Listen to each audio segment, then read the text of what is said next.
ରାଜା ଦଶରଥ କିପରି ଜନ୍ମଗ୍ରହଣ କରିଥିଲେ ଏବଂ ମୃତ୍ୟୁ ସମୟରେ ସେ ରାଣୀ କୌଶଲ୍ୟାକୁ କ'ଣ କହିଥିଲେ? ରାମାୟଣର ଏକ ସତ୍ୟ କାହାଣୀ। ତ୍ରେତୟା ଯୁଗରେ ଅଯୋଧ୍ୟା ନଗରୀ ସୂର୍ଯ୍ୟବଂଶର ରାଜଧାନୀ ଥିଲା। ଏହି ରାଜବଂଶର ରାଜାମାନେ ବହୁତ ସାହସୀ, ଧାର୍ମିକ ଏବଂ ସତ୍ୟବାଦୀ ଥିଲେ। ସେମାନଙ୍କ ମଧ୍ୟରୁ ଜଣେ ମହାନ ରାଜା ଥିଲେ, ରାଜା ଦଶରଥ, ଯାହାଙ୍କ ପୁତ୍ର ଥିଲେ ମର୍ଯ୍ୟାଦା ପୁରୁଷୋତ୍ତମ ପ୍ରଭୁ ଶ୍ରୀରାମ।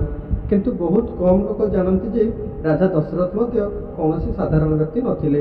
ସେ ଜଣେ ଅସାଧାରଣ ବ୍ୟକ୍ତିତ୍ୱ, ଯାହାଙ୍କ ଜନ୍ମ ମଧ୍ୟ ଅସାଧାରଣ ଥିଲା। ତାଙ୍କ ଜନ୍ମ ଆଶୀର୍ବାଦ, ଅଭିଶାପ ଏବଂ ଦିବ୍ୟ ବିଧାନ ମଧ୍ୟରେ ହୋଇଥିଲା। ଏହି କାହାଣୀ ରାଜା ଦଶରଥଙ୍କ ଜନ୍ମ ସହିତ ଜଡ଼ିତ ଏକ ସତ୍ୟ ପୌରାଣିକ କାହାଣୀ, ଯାହା ବାଲ୍ମୀକି ରାମାୟଣ ଉପରେ ଆଧାରିତ। ଆସନ୍ତୁ ଏହାକୁ ବିସ୍ତାରିତ ରୂପରେ ଜାଣିବା।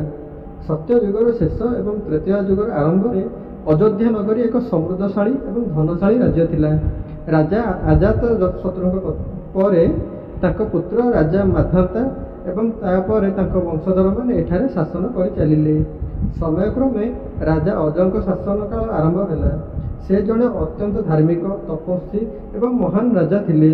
ସେ ଜଣେ ବ୍ରହ୍ମଜ୍ଞାନୀ ଏବଂ ସତ୍ୟ ପଥରେ ଚାଲୁଥିବା ଜଣେ ପରମ ଶିବ ଭକ୍ତ ଥିଲେ। ରାଜା ଅଜଙ୍କ ପତ୍ନୀଙ୍କ ନାମ ଇନ୍ଦୁମତୀ ଥିଲା। ସେ ଅପ୍ସରା ହରିଣୀଙ୍କ କନ୍ୟା ଥିଲେ। ସେମାନେ ଦୁହେଁ ପରସ୍ପରଙ୍କୁ ବହୁତ ଭଲ ପାଉଥିଲେ ଏବଂ ସର୍ବଦା ଭଗବାନ ନାରାୟଣଙ୍କ ପ୍ରତି ସମର୍ପିତ ଥିଲେ।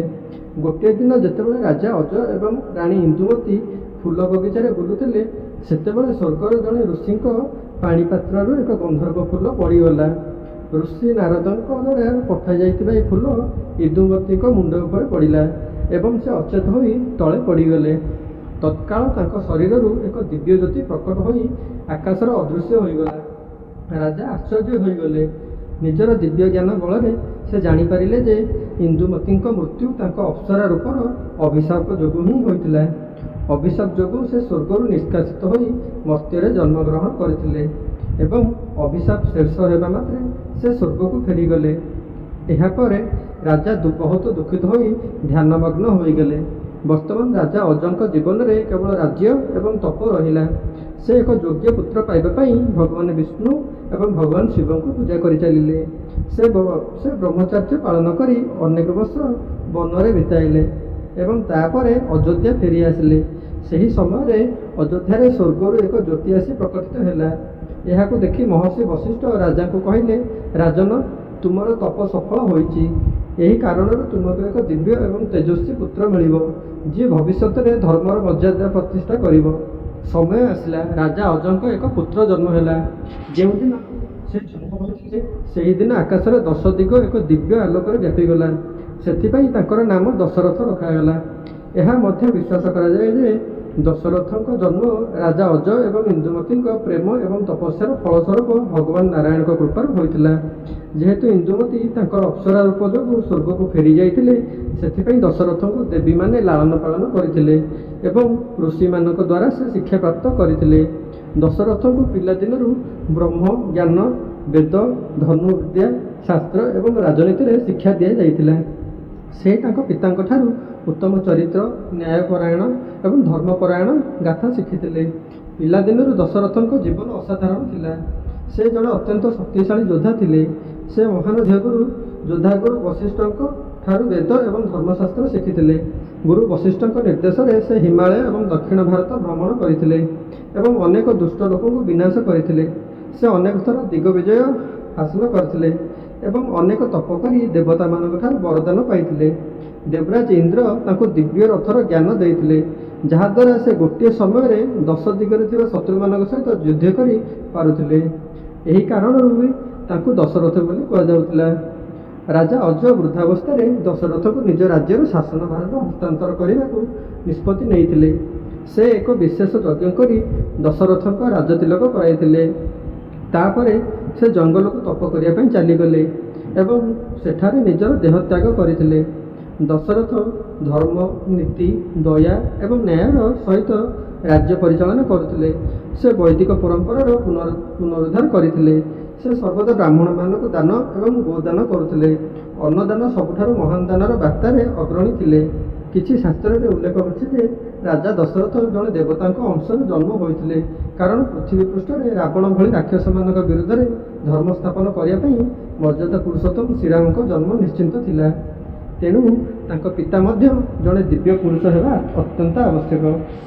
ଅନ୍ୟ ଏକ ସୂତ୍ରରେ ଉଲ୍ଲେଖ ଅଛି ଯେ ସେ ଥିଲେ ଜଣେ ସତ୍ୟ ଯୁଗରେ ଥିବା ଜଣେ ମହାନ ତପସ୍ୱୀ ବରୁଣ ଭଗବାନ ବିଷ୍ଣୁଙ୍କ ଠାରୁ ଆଶୀର୍ବାଦ ଏବଂ ବର ପାଇଥିଲେ ଯେ ଭବିଷ୍ୟତରେ ସ୍ୱୟଂ ବିଷ୍ଣୁ ତାଙ୍କ ପୁତ୍ର ଭାବରେ ଜନ୍ମ ନେବେ।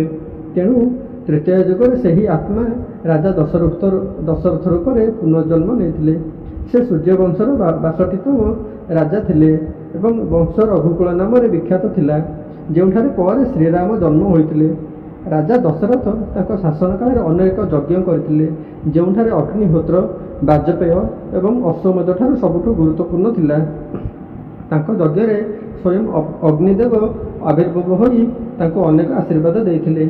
ମହର୍ଷି ବଶିଷ୍ଠ, ବିଶ୍ୱାମିତ୍ର ଏବଂ ଅନ୍ୟାନ୍ୟ ଋଷିମାନେ ତାଙ୍କୁ ଆଶୀର୍ବାଦ ଦେଇଥିଲେ ଯେ ଭଗବାନ ବିଷ୍ଣୁ ତାଙ୍କ ବଂଶରେ ଜନ୍ମ ନେବେ। ରାଜା ଦଶରଥ ବର୍ତ୍ତମାନ ଅଯୋଧ୍ୟାର ଏକ ଦକ୍ଷ ରାଜା ଭାବରେ ରାଜ୍ୟ ଶାସନ କରୁଥିଲେ। ସେ ଜଣେ ସାହସୀ ରାଜନୀତିଜ୍ଞ, ଧାର୍ମିକ ବ୍ୟକ୍ତି ଏବଂ ପ୍ରଜାରକ୍ଷକ ଥିଲେ। କିନ୍ତୁ ସମୟ ବିତିବା ସହିତ ଅଯୋଧ୍ୟାର ମନ୍ତ୍ରୀ ଏବଂ ଗୁରୁ ବଶିଷ୍ଠ ଚିନ୍ତା କରିବାକୁ ଲାଗିଲେ ଯେ ରାଜା ଦଶରଥ ଏପର୍ଯ୍ୟନ୍ତ ବିବାହ କରିନାହାନ୍ତି। ଜଣେ ରାଜାଙ୍କ ପାଇଁ ଯୋଗ୍ୟ ଉତ୍ତରାଧିକାରୀକୁ ଜନ୍ମ ଦେବା ନିତ୍ୟାନ୍ତ ଆବଶ୍ୟକ, ଯିଏ ନିଜ ରାଜ୍ୟର ପରମ୍ପରାକୁ ଆଗକୁ ବଢ଼ାଇବ। ଗୋଟିଏ ଦିନ ସଭାରେ ଗୁରୁ ବଶିଷ୍ଠ କହିଲେ, ମହାରାଜ, ଆପଣଙ୍କର ବୟସ ଅଭିଜ୍ଞତା ଅନୁସାରେ ଆପଣ ଏବେ ବିବାହ ଯୋଗ୍ୟ ହୋଇଯାଇଛନ୍ତି, ଯାହାଦ୍ୱାରା ଆପଣ ଏକ ସୁଯୋଗ୍ୟ ସନ୍ତାନ ପାଇପାରିବେ, ଯିଏ ସୂର୍ଯ୍ୟବଂଶର ପରମ୍ପରାକୁ ଆଗକୁ ବଢ଼ାଇବ। ଏହା ଆପଣଙ୍କର କର୍ତ୍ତବ୍ୟ। ରାଜା ଦଶରଥ ଗୁରୁଙ୍କ ଆଦେଶ ଗ୍ରହଣ କରି କହିଲେ, ଗୁରୁଦେବ, ଆପଣଙ୍କ ନିର୍ଦ୍ଦେଶ ମୋର ଶିରଧାର୍ଯ୍ୟ। ମୁଁ ବିବାହ କରିବାକୁ ପ୍ରସ୍ତୁତ। ଆପଣ ଯାହା ଠିକ୍ ବୋଲି ଭାବିବେ ତାହା ହିଁ ହେବ। ଗୁରୁ ବଶିଷ୍ଠ ବିଭିନ୍ନ ରାଜାଙ୍କୁ ନିର୍ଦ୍ଦେଶ ଦେଲେ ଏବଂ ଅନ୍ୟ ରାଜାମାନଙ୍କ ସହିତ ଯୋଗାଯୋଗ କରି ଉପଯୁକ୍ତ 3 ଜଣ ରାଜକୁମାରୀଙ୍କ ସହ ରାଜା ଦଶରଥଙ୍କ ବିବାହ କରାଇଥିଲେ। ପ୍ରଥମ ରାଣୀର କୌଶଳ ରାଜ୍ୟର ରାଜକୁମାରୀ, ଦ୍ୱିତୀୟ ରାଣୀ କୈକେୟୀ ଦେଶର ରାଜା ଅଶ୍ୱପତିଙ୍କ ସୁନ୍ଦର ଏବଂ ଚତୁର କନ୍ୟା ଏବଂ ତୃତୀୟ ରାଣୀ ସୁମିତ୍ରା ମଗଧ ଦେଶର ବୀରଙ୍ଗାନା ରାଜକୁମାରୀ ଥିଲେ। ଏହି ସମସ୍ତ 3 ରାଣୀ ରୂପ ଗୁଣରେ ପରିପୂର୍ଣ୍ଣ ଥିଲେ ଏବଂ ମାତା ଲକ୍ଷ୍ମୀଙ୍କ ପରି ନିଜ ସ୍ୱାମୀ ରାଜା ଦଶରଥଙ୍କ ପ୍ରତି ସମର୍ପିତ ଥିଲେ। ବର୍ଷ ବିତିଗଲା, କିନ୍ତୁ ରାଜା ଦଶରଥଙ୍କ କୌଣସି ସନ୍ତାନ ପ୍ରାପ୍ତି ହେଲା ନାହିଁ। ଏହା ତାଙ୍କ ଜୀବନର ସବୁଠାରୁ ବଡ଼ ଦୁଃଖ ହୋଇଗଲା। ଦିନେ ସେ ଗୁରୁ ବଶିଷ୍ଠଙ୍କୁ ଅନୁରୋଧ କରି କହିଲେ, ଗୁରୁଦେବ, ମୋର ଜୀବନରେ ସବୁ ପ୍ରକାର ସୁଖ ଅଛି, କିନ୍ତୁ ମୁଁ ସନ୍ତାନ ସୁଖରୁ ବଞ୍ଚିତ। ଉତ୍ତରାଧିକାରୀ ବିନା ଏହି ରାଜ୍ୟର ଶାସନ କିପରି ଚାଲିବ? ମୁଁ ପୁତ୍ର ପାଇବା ପାଇଁ ଯେକୌଣସି ତପସ୍ୟା କିମ୍ବା ଯଜ୍ଞ କରିବାକୁ ପ୍ରସ୍ତୁତ। ଗୁରୁ ବଶିଷ୍ଠ ତାକୁ କମେଷ୍ଟି ଯଜ୍ଞ କରିବାକୁ ପରାମର୍ଶ ଦେଲେ। ଏହି ଯଜ୍ଞ ବିଶେଷ ଭାବରେ ସେହି ରାଜାମାନଙ୍କ ପାଇଁ ଉଦ୍ଦିଷ୍ଟ ଥିଲା ଯେଉଁମାନଙ୍କର କୌଣସି ସନ୍ତାନ ନଥିଲା। ଗୁରୁ ବଶିଷ୍ଠ କହିଲେ, ରାଜନ, ଋଷି ଶୃଙ୍ଗଙ୍କୁ ନିମନ୍ତ୍ରଣ କର। ସେ ଜଣେ ଅତ୍ୟନ୍ତ କୃତି ଏବଂ ଜ୍ଞାନୀ ଋଷି। ତାଙ୍କ ଦ୍ୱାରା କରାଯାଇଥିବା ଯଜ୍ଞ ନିଶ୍ଚିନ୍ତ ଭାବରେ ସଫଳ ହେବ। ରାଜା ଦଶରଥ ଗୁରୁଙ୍କ ଆଜ୍ଞା ପାଳନ କରି ଋଷି ଶୃଙ୍ଗଙ୍କୁ ନିମନ୍ତ୍ରଣ କରିବା ପାଇଁ ଜଣେ ସ୍ୱତନ୍ତ୍ର ଦୂତ ପଠାଇଲେ। ଋଷି ଶୃଙ୍ଗ ତାଙ୍କ ପତ୍ନୀ ଶାନ୍ତାଙ୍କ ସହିତ ଅଯୋଧ୍ୟା ଆସି ଯାଇଥିଲେ। ଏପରି ବିଶ୍ୱାସ କରାଯାଏ ଶାନ୍ତାଙ୍କୁ ଦଶରଥଙ୍କ ଦୂତ କନ୍ୟା, ଯାହାକୁ ଅଙ୍ଗ ଦେଶରେ ରାଜାଙ୍କୁ ପ୍ରଦାନ କରାଯାଇଥିଲା। ଋଷି ଶୃଙ୍ଗପୁତ୍ର କମୋଷ୍ଠି ଯଜ୍ଞ ପାଇଁ ସମସ୍ତ ପ୍ରସ୍ତୁତି କରିଥିଲେ। ଯଜ୍ଞ ମଣ୍ଡପ ନିର୍ମାଣ କରାଯାଇଥିଲା। ସେ ନିଜେ ମନ୍ତ୍ର ପାଠ କରିଥିଲେ, ହୋମ କରିଥିଲେ ଏବଂ ଅନେକ ଦିନ ପର୍ଯ୍ୟନ୍ତ ଏହି ଯଜ୍ଞ ଚାଲିଥିଲା। ଶେଷ ଦିନ ଯଜ୍ଞ ସମାପ୍ତ ହେବା ପରେ ଅଗ୍ନିଦେବ ସ୍ୱୟଂ ପ୍ରକଟ ହୋଇ ଏକ ସୁବର୍ଣ୍ଣ ପାତ୍ରରେ ଦିବ୍ୟ କ୍ଷୀରି ରାଜା ଦଶରଥଙ୍କୁ ଦେଇ କହିଲେ, ହେ ମହାରାଜ, ଏ କ୍ଷୀରିରେ ଦେବତାମାନଙ୍କର ଅଂଶ ଅଛି।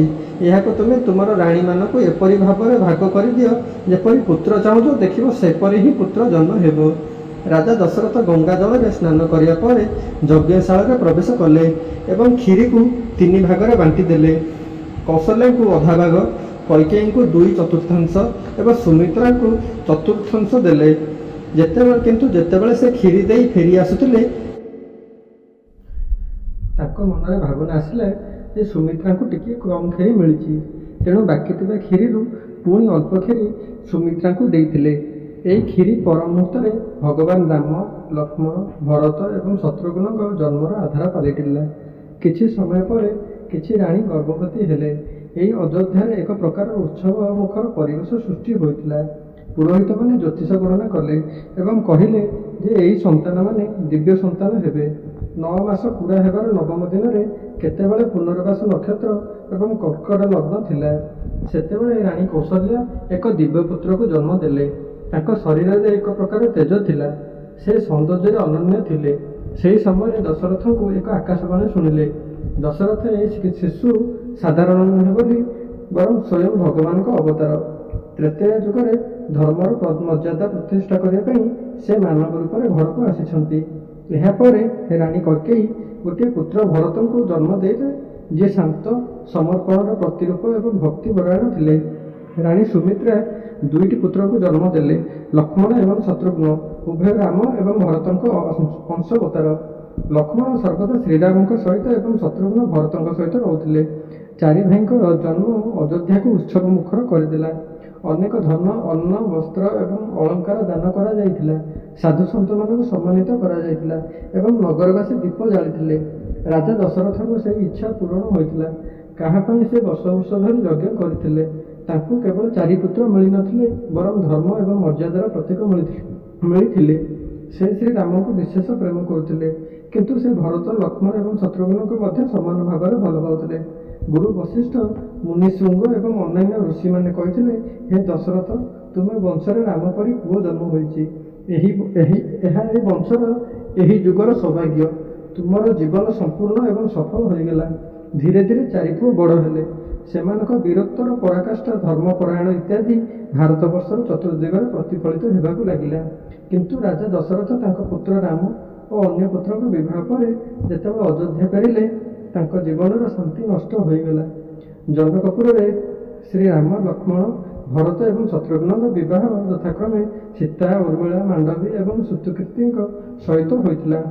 ସମଗ୍ର ଅଯୋଧ୍ୟା ନଗରୀ ଖୁଳିପୂର୍ଣ୍ଣ ହୋଇଯାଇଥିଲା। କିଛି ସମୟ ପରେ ରାଜା ଦଶରଥ ନିଷ୍ପତ୍ତି ନେଲେ ଯେ ସେ ଶ୍ରୀରାମଙ୍କୁ ରାଜ୍ୟର ଶାସନଭାର ହସ୍ତତନ୍ତ୍ର କରିବେ ଏବଂ ତପସ୍ୟା କରିବାକୁ ବନକୁ ଚାଲିଯିବେ। ରାଜଗୁରୁ ସମସ୍ତ ନିମନ୍ତ୍ରଣ, ପ୍ରଜାବୃନ୍ଦ ଏବଂ ଅନ୍ୟ ମହର୍ଷିମାନେ ସମସ୍ତେ ନିଷ୍ପତ୍ତିକୁ ସ୍ୱାଗତ କରିଥିଲେ। ରାମକୁ ଅଯୋଧ୍ୟାର ରାଜକୁମାର ଭାବରେ ଘୋଷଣା କରିବାରେ ପ୍ରସ୍ତୁତି ଜୋରସୋରରେ ଚାଲିଥିଲା। କିନ୍ତୁ କୈକେୟୀଙ୍କ ଦାସୀ ମନ୍ଥରା ଏହି କଥା ସହିଲା ନାହିଁ। ସେ କୈକେୟୀଙ୍କ ମନରେ ବିଷ ଭରିବାକୁ ଲାଗିଲା। ସେ କହିଲା, ରାଜକୁମାରୀ, ଯଦି ରାମ ରାଜା ହୁଅନ୍ତି, ତେବେ ଆମ ଭରତର କ'ଣ ହେବ? କେହି ବି ତାକୁ ପଚାରିବେ ନାହିଁ, ଖାତିର ଏବଂ ଆଦର କରିବେ ନାହିଁ। ଧୀରେ ଧୀରେ ସେ ହୃଦୟରେ ବିଷମଞ୍ଜି ପୋତିବାରେ ସଫଳ ହୋଇଗଲା। ସେହି ବିଷମଞ୍ଜିଟି ଏବେ କୈକେୟୀଙ୍କ ମନରେ ଏକ ବିଶାଳ ବୃକ୍ଷରେ ପରିଣତ ହୋଇସାରିଥିଲା। ସେ ରାଜା ଦଶରଥଙ୍କ କୋପ ଭବନକୁ ଯାଇ ପୂର୍ବରୁ ଥିବା 2ଟି ବର ମାଗିଲେ। ପ୍ରଥମ ବରରେ ସେ ଭରତଙ୍କ ରାଜ୍ୟାଭିଷେକ ଏବଂ ଦ୍ୱିତୀୟ ବରରେ ରାମ 14 ବର୍ଷ ବନବାସ ମାଗିଥିଲେ।